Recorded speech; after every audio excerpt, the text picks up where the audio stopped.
Friends, welcome back to my channel. ఎలా ఉన్నారు? అందరూ బాగున్నారా? నేనైతే చాలా బాగున్నానండి. నేనైతే వ్లాగ్ షేర్ చేస్తున్నానండి. ఇది పొలాల అమావాస్య రోజు వ్లాగ్ మాట. కొంతమంది పోలేరు అమావాస్య అంటారు, కొంతమంది మహాలయ అమావాస్య అంటారు. ఎవరెవరు ప్రాంతం బట్టి అలాగ అంటారు కదా, అది మాట. అది ఆ పూజ ఉంది. ఆ పూజకి స్పెషల్గా ఒక పులుసు అనేది చేస్తారు, అదే మాట. దానికోసం ఇలాగా వెజిటేబుల్స్, కొన్ని రకాల వెజిటేబుల్స్ వేస్తారు. అవి నేను తీసుకొని వచ్చాను అని చెప్పి చూపించాను కదా, అవే మాట. దీనికి ఏంటంటే పీల్ ఆఫ్ చేయకుండా అలాగే కట్ చేసి వేసేయాలి అవన్నీ. పచ్చిమిరపకాయలు కానీ మూడికిలు అవి తీయకూడదు. తర్వాత ఆనపకాయ అవి ఏవి పీల్ ఆఫ్ చేయమాట. అలా కొంచెం ఉప్పు పసుపు వేసుకొని ఇవన్నీ వేసుకొని నేను అలా ఉడకపెట్టుకుంటున్నాను. అది అవుతున్నాయి. అయిన తర్వాత దానికి అన్నీ యాడ్ చేసుకోవాలి. నెక్స్ట్ అయితే ఇక్కడ పెసరపప్పుని కొంచెం షుగరు వేసుకొని ఇక్కడ ఆరిదైతే చేస్తున్నాం, పెసరపప్పు ఆరిది. ఈ పూజకి ఏంటంటే 5 రకాలు చేస్తాం అన్నమాట. పులుసు, పెసరపప్పు ఆరిది, తర్వాత నీళ్ళారిది, తర్వాత గారిబూరి అలాగా. ఇదైతే బియ్యం నానబెట్టుకొని గ్రైండ్ చేసి ఉంచుకున్నాను. అది తర్వాత బూర్ల కోసం అట్లు ముద్ద చేసి ఉంచాను. అంటే మినపప్పు బియ్యం గ్రైండ్ చేసి ఉంచుకున్నాను. మనం బూర్లకి పైన కోటింగ్ కలుపుకుంటాం కదా, అది. తర్వాత ఇక్కడ ఏం చేస్తున్నానంటే కొంచెం పులుసు కోసం ఒక పౌడర్ అయితే ప్రిపేర్ చేసుకుంటామండి. డైరెక్ట్గా కారం అయితే వేయము, కొంచెం ఒక పౌడర్ అయితే ప్రిపేర్ చేసుకుంటాం. ఇలాగ ధనియాలు కొంచెం, జీలకర్ర కొంచెం, ఎండుమిర్చి కొంచెం. ఇదేంటంటే ఎక్కువ చేస్తాం కదా, ఈ పులుసు చేసింది ఒక 2 రోజులు కూడా ఉంటుంది. చాలా ఎక్కువ చేస్తాము. కొంతమంది ఏంటంటే ఆ పులుసుకి జోగి అని తెస్తారు, ఆ ముక్కలు కూడా దీనిలో కలిపి వేస్తాము. ఈ పులుసుకి ఏంటంటే రకరకాల వెజిటేబుల్స్ అన్నీ వేస్తాం. ఒక కౌంట్ అనేది ఉంటుంది, 9, 11 అలాగమాట. హార్డ్ నెంబర్స్ కాదు, ఈవెన్ నెంబర్స్ అలాగా వేస్తామన్నమాట. దానిలోని కొన్ని కాయగూరలు వేయకూడదు, కొన్ని కాయగూరలు వేయచ్చు. అంటే ఇప్పుడు లైక్ ఇంకేంటి ఏమంటే క్యారెట్ కానీ, బీట్రూట్ కానీ, బీన్స్ అలాంటివి ఏవి వేయం. టమాటా వేయము అస్సలు, టమాటా అది వేయమాట. అలా కొన్ని కాయగూరలు వేయం, కొన్ని కాయగూరలు, స్వీట్ పొటాటో అవన్నీ వేస్తాం. కొన్ని కార్న్ వేస్తాం. మాకు కార్న్ అస్సలు దొరకలేదు. స్వీట్ కార్న్ కాదండి, నార్మల్ కార్న్ ఉంటుంది కదా, అది వేస్తాము. అది దొరకలేదు అస్సలు, లేకపోతే అది ఉంటే అది కూడా వేస్తాము. అంతే. కొన్ని అయితే పీల్ ఆఫ్ చేయము కొన్ని. ఇప్పుడు ఆనపకాయ అవేమి పీల్ ఆఫ్ చేయమన్నమాట. అదే ఈ పూజ స్పెషల్ అన్నమాట. తర్వాత ఆ పౌడర్ చేసుకున్నాను కదా, అంటే ఫ్రై చేశాను, అది పక్కన పెట్టుకున్నాను. అలా కొంచెం ధనియాలు, జీలకర్ర, ఎండుమిర్చి అంతే. అది పౌడర్ చేసుకొని మనం పులుసులో కలిపేసుకోవడమే. కారం కానీ వేరే మసాలా పౌడర్లు కానీ ఏమీ వేయము. అన్ని పూజల కన్నా ఈ పూజలోనే మేము కారం తింటాం అన్నమాట. మిగతా అన్ని పూజలకి ఏంటంటే ఓన్లీ స్వీట్ ఉంటుంది. ఈ పూజ ఒక్కదానికే కొంచెం కారం పడుతుంది అన్నమాట. నెక్స్ట్ ఏంటంటే ఇది నీళ్ళు ఆరిది అని చేస్తున్నాను.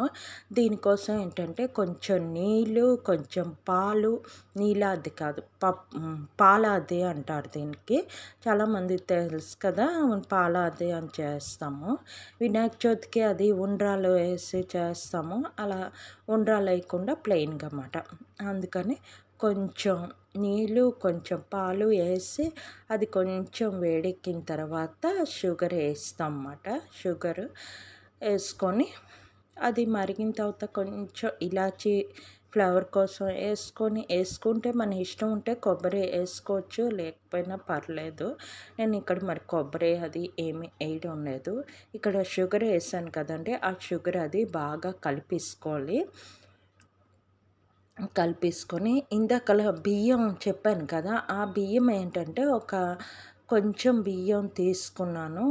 ఇది ఎక్కువ ఎక్కువ కూడా చేసుకోవచ్చు. కాపోతే మా ఇంట్లో అస్సలు చెల్లదండి. ప్రసాదం కదా అని చెప్పేసి కొంచెం కొంచెం తిన్నాం తప్ప అసలు ఎక్కువగా ఎవరు తినరమాట. అందుకని నేనేం చేస్తానంటే కొంచెం తగ్గించి ఒక గ్లాస్ కూడా ఒక కప్పు కూడా బియ్యం నానేయలేదు.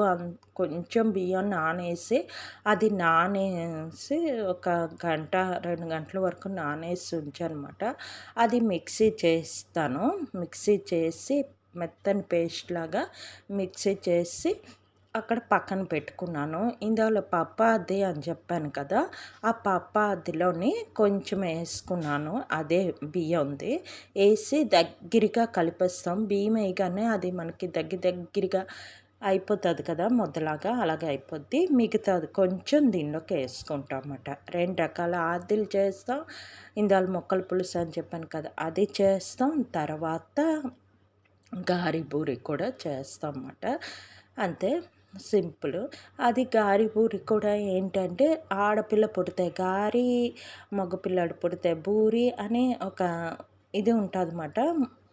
అంటే పిల్లలు దాన్ని బట్టి మన మొదట కొంచెం గా అంటే ఇంట్లో ఆడపిల్లలు ఉన్నారనుకోండి గారి కంపల్సరీ చేస్తాం. అది మగపిల్లలు ఇద్దరు ఉంటే బూరి చేస్తాం. ఇద్దరు ఉన్నారంటే గారి బూరి చేస్తాం. అది కంపల్సరీ పూజ ఇది మాట. అలాగా. అయితే ఇలాగా ఇది ఏసుకొని కలిపేస్తున్నాను. ఇందాక చూపించాను కదా! ఆ బియ్యం అది ఇందులో ఏసి కొంచెం వాటర్ కూడా ఏసుకొని అంటే దానిలో కొంచెం వాటర్ ఏసి అది ఇలాగ కలిపేసుకోవడమే దగ్గరగా అయిపోతుంటది. ఇలా చేసుకోవడమే అంతే. ఈజీగా అయిపోద్ది. మరి సాంబారు అటుపక్క నేను అవుతుందండి. మరి అటు కెమెరా పెట్టలేదు. ఎందుకంటే ఇటు మాడిపోతుంది కదా! దానిలో నేను ఈ లోపున కొంచెం చింతపండు నానబెట్టుకొని ఉంచుకున్నాను. పులుపేసుకుంటాం. ముక్కలు ఉడుకుతున్నాయి కదా! దానిలో పులుపేసుకుంటాం, ఉప్పేసుకుంటాం, బెల్లం ఏసుకుంటాం. అవన్నీ ఏసి అటు మరుగుతుందన్నమాట. లాస్ట్‌లో ఫినిషింగ్‌గా మనం ఈ ఇందాక మిక్సీ చేసుకున్నాం కదా! ఆ పౌడర్ అయితే యాడ్ చేసుకొని, కలిపేసుకొని పక్కన పెట్టడమే. మరి పోపు ఏమి ఏయకూడదండి దానికి. అది. చూస్తున్నారా? ఈ ఆరిది అయితే ఇలా జెల్లీ ఫామ్ లాగా ఇలాగ అయిపోద్ది. అందరికీ తెలిసే ఉంటది ఇది చేయడము. ఇలాగైతే అయిపోద్ది. మీలో ఎంతమందికి ఈ అమావాస్య పూజ తెలుసో చెప్పండి. ఎంతమంది చేస్తారు? ఈ మహాలయ అమావాస్య గానీ, ఇది పొలారు అమావాస్య కానీ ఇది చాలా మందికి దసరా ముందే వస్తుందండి. అంటే నవరాత్రులు స్టార్ట్ అవ్వకముందు వస్తుంది అమావాస్య. తర్వాత నెక్స్ట్ డే నుంచి నవరాత్రులు వస్తాయి కదా!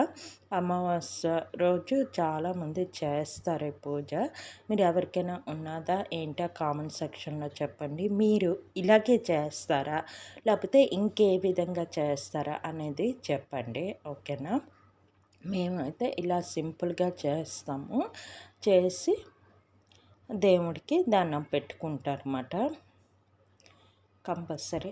తర్వాత దీనికి ఈ పూజకి ఏంటంటే అంటే ఏమైనా మైళ్ళు ఉన్నాయనుకోండి అయినా కూడా ఈ పూజ చెయ్యకూడదు అని ఉండదు. అంటే దేవుడి దగ్గర అన్నీ ముట్టేసి చేయడం ఉండదు. అంటే పురిటి మైలు కానీ తర్వాత ఏదైనా ఎవరైనా చనిపోతే మైలు అలా కూడాని కనీసం పులుసు అది చేసి ఒక మూల పెట్టుకొని అంటే దేవుడి దగ్గర కాకుండా ఒక మూల పెట్టుకొని దండం పెట్టుకొని తినొచ్చు మాట. అది మాట. ఈ పూజ అస్సలు మానకూడదు. ఉపవాసం ఉండిపోవాలి. అస్సలు చేయలేని పరిస్థితి అయితే అంటే లేడీస్ ప్రాబ్లం అలా ఇదైనా కూడా ప్రసాదం తినేయొచ్చు తెలుసండి. అంత ఇది ఈ పూజకి. అంటే మూడో రోజు వరకు తప్పు ఉంటుంది. మూడో రోజు తర్వాత ప్రసాదం అది తినేయొచ్చమాట. అది మిగతా పూజల కంటే మనకు 5 రోజులు అది లెక్క ఉంటుంది కదా! ఈ పూజకి అలాగ ఉండదు. అది నాకు తెలిసే వరకు నేను ఇలా చెప్పానమాట. ఇంకెవరికైనా తెలుసా ఏంటా అనేది నాకు కొంచెం కామెంట్ సెక్షన్లో చెప్పండి. ఇలాగా ఇందాల పౌడర్ చేసుకున్నాను కదా! ఆ పౌడర్ వేసి ఇలాగైతే కలిపేసుకున్నాను. చూస్తున్నారా? కొంచెం పల్చనైంది. ఇంకొంచెం పౌడర్ ఏసాక కొంచెం థిక్ అవుతది. దగ్గరికి అవుతది. ఇలాగ పౌడర్ ఏసి కొంతసేపు మరిగించేసి ఆపేసుకోవడమే. అంతే పులుసైతే రెడీ అయిపోయింది. రెడీ అయిపోయాక నేను కొంచెం పూజకని ఓ 2, 3 గారెలు, బూరెలు వేపేసుకున్నాను. వేపేసుకొని మరి ఓపిక అవ్వలేదండి. తెల్లవారు లేచిన నుంచి ఒకటి, ఒకటి, ఒకటి చేయడం. తర్వాత 2 రోజులయ్యి నాకు కొంచెం హెల్త్ కూడా బాగుండడం లేదు. లెగ్ ఎక్కువ పెయిన్ వస్తుంది. తర్వాత హెడేక్ ఎక్కువగా ఉంటుంది. అందుకని మరి గారెలు చాలా సార్లు చూపించాను. గారెలు అవి అని చెప్పి మరి అదైతే వీడియో తీయలేదు. గారెలు ఒకటి, పెసరపప్పు బూరెలు ఒకటి చేస్తాం అన్నమాట. పెసరపప్పు బూరెలు అందరికీ తెలిసే ఉంటుందండి. పెసరపప్పు గ్రైండ్ చేస్తాం. అట్టుకు గ్రైండ్ చేసినట్టు బియ్యం వేయకుండా గ్రైండ్ చేసి అది కొంచెం షుగర్ కలిపేసి ఉండల్లా చేసి అట్టు ముద్దలో వేసి వేస్తామట. ఇదిగోటి ఇవే. ఇప్పటికైతే పూజ అది అయిపోయింది. కొంచెం ఉన్నది అది మీకు షేర్ చేస్తున్నాను. అంతే, ఈ వీడియో ఇక్కడితో ఎండ్ చేస్తున్నాను. Okay bye. నెక్స్ట్ వీడియోలో కలుద్దాం.